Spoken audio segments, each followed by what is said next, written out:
মুর্শিদপুরের 16টি union এবং একটি পৌরসভা এবং কাশিয়ানীর 7টি ইউনিয়ন নিয়ে গোপালগঞ্জ 1 আসন।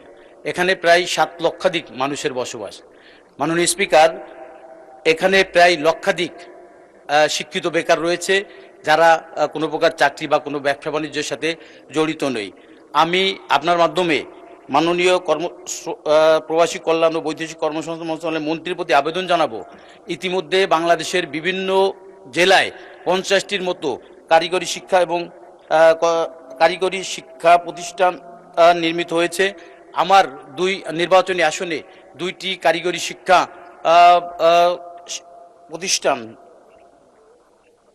কারিগরি প্রশিক্ষণ কেন্দ্র নির্মিত হলে এই শিক্ষিত বেকারদের কর্মসংস্থানের সুযোগ হবে এবং তাদের মাধ্যমে আমরা বৈদেশিক অর্থ উপার্জন করতে সক্ষম হব। মাননীয় স্পিকার, আমি আরেকটু কথা বলতে চাই, যেটা আমি আমাদের সংসদ নেতা মাননীয় প্রধানমন্ত্রীকে বলবো, এবার গোপালগঞ্জের মানুষ কিন্তু তারা তাদের স্বাধীনভাবে ভোট দেওয়ার সুযোগ পেয়েছে এবং আমাদের মাননীয় প্রধানমন্ত্রীর যাদেরকে মনোনয়ন দিয়েছিলেন 3টি আসনই কিন্তু এবার ধানের শীষের প্রার্থীরা জয়ী হয়েছেন।